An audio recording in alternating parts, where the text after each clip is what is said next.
Hello,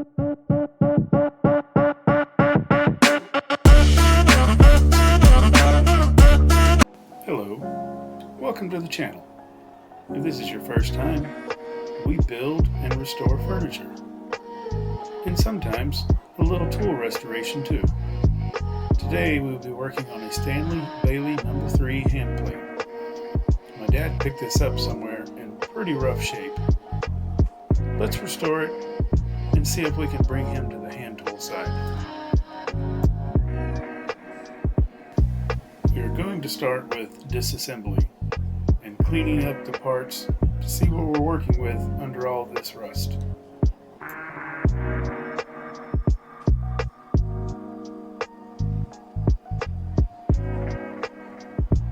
The frog is held in place with 2 slotted screws in the front and an adjustment screw on the back. I had a little trouble getting the adjustment knob off.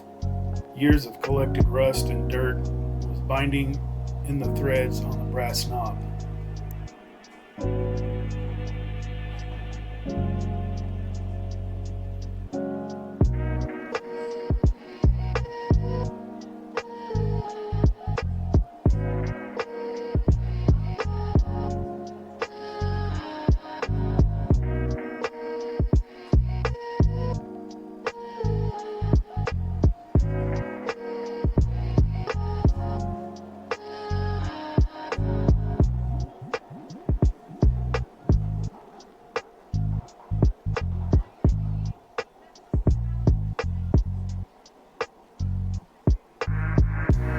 I'm going to be completely restoring this tool, so all pins and components must come off.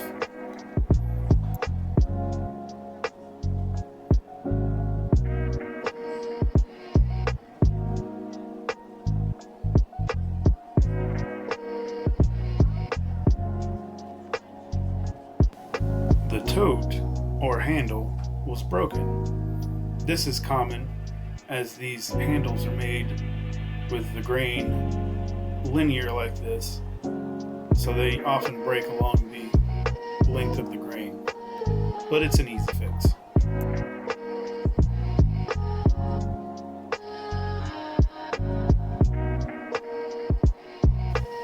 I'm separating the locking lever from the lever cap because I intend to nickel plate these parts. It is easier to do that when they're separated so that you don't have a spot for any hidden oils.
I am knocking off the dirt and loose rust and any other junk that is stuck in all the crevices with a small wire brush before soaking in Evaporust.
This broken handle just needs a little glue and to be set in clamps overnight. I tried to find a bolt that would span the length to keep everything aligned, but my scrap pile failed me. But it worked out.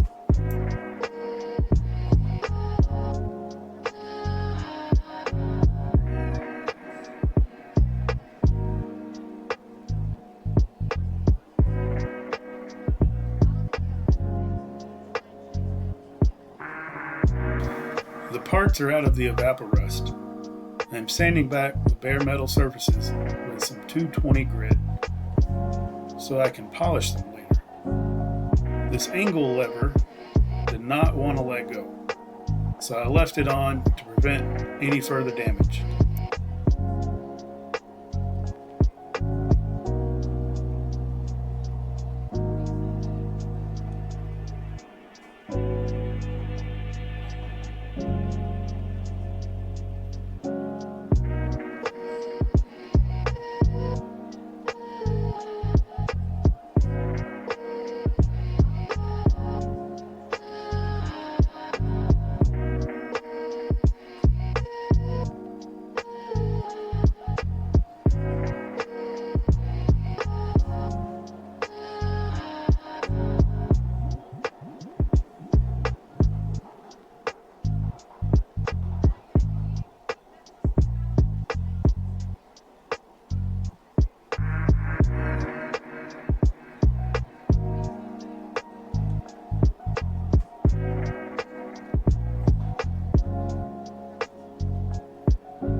Here I am polishing up the parts before nickel plating. It is advised to have a smooth surface for best results. However, I find the degreasing step is the most important.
Here I am flattening the sole of the plane. I have 80 grit, 120 grit, and 220 grit stuck to my table saw for the flat surface. I just keep working it back and forth until the area around the mouth is flat. That is the important area.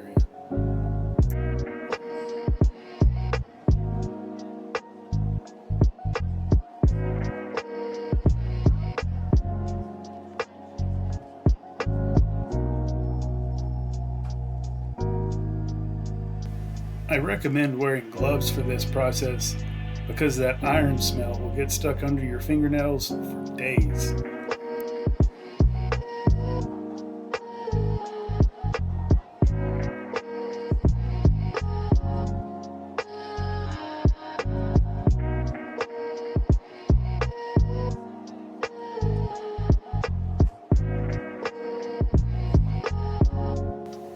Here are the pieces after flattening. You can see some small areas that are pitted, but we got the important areas clean.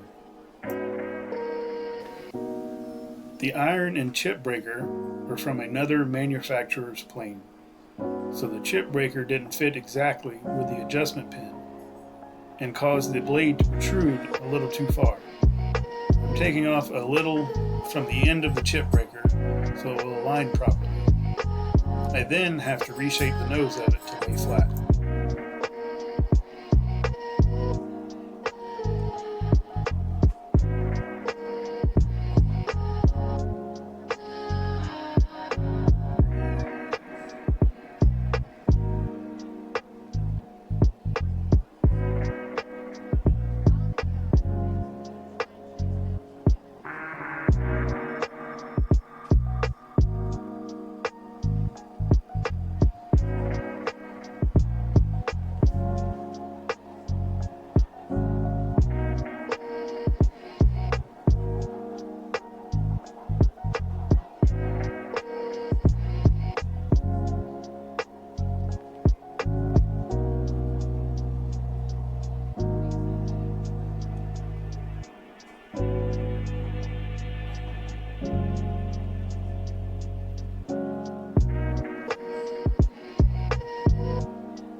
The iron was pitted at the edge and uneven, so I chose to grind it square and reshape the bevel.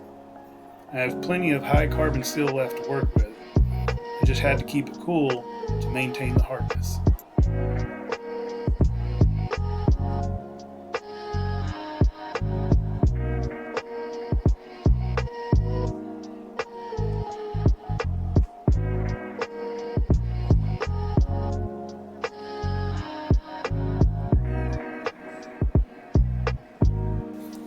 I spent a few hours redefining the edge of this blade.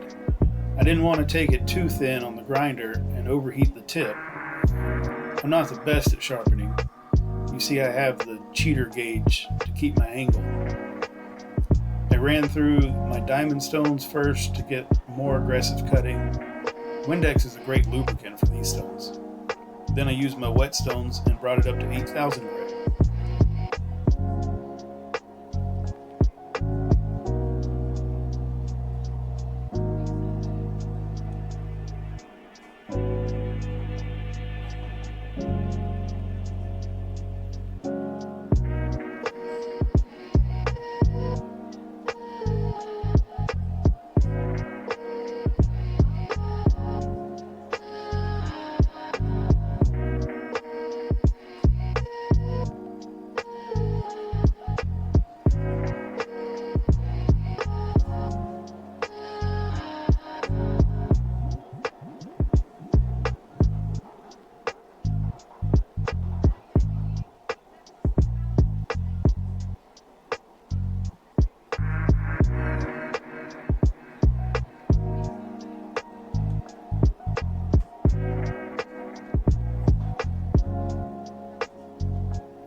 I've never prescribed to the back bevel, but this is the perfect candidate for it, and it may change my mind. With so much material being taken off, the burr was massive.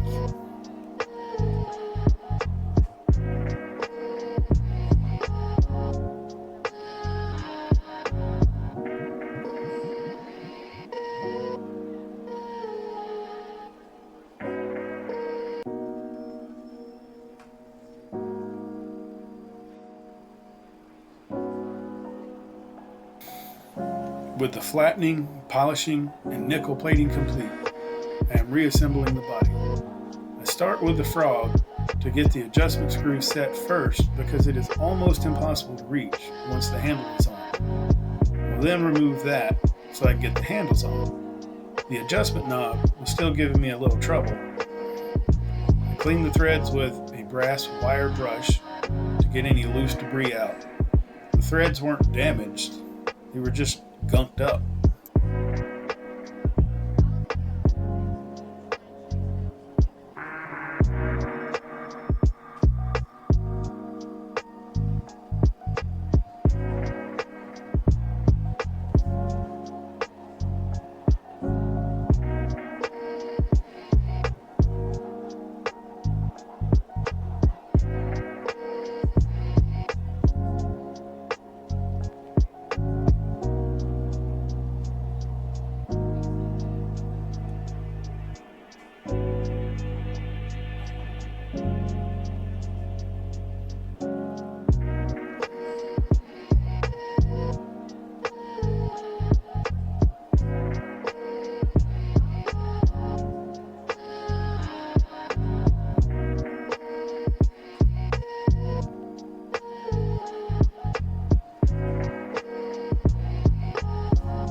I'm applying a small amount of this orange Loctite to the threads, then attached to the body.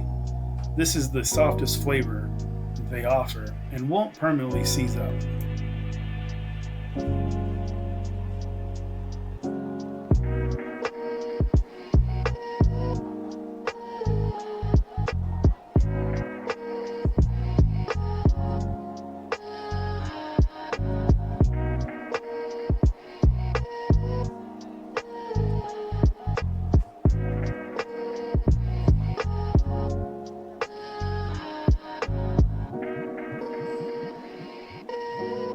I recently met the guys at Walrus Oil at the Texas Woodworking Festival and got some of their finishes. I am applying a hard wax oil to the tote and throw for long-lasting protection and to bring this dry rosewood back to life.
Now that it is restored, let's put it back to work.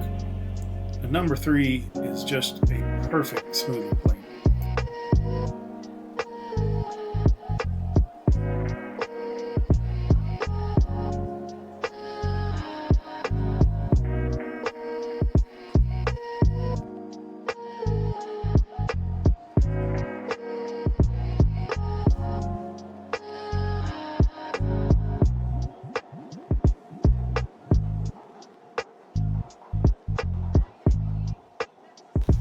Don't be afraid of the rusty stuff. A little elbow grease, and you can have great tools too. Thanks for watching. I hope this helps get some of the rusty tools back to work.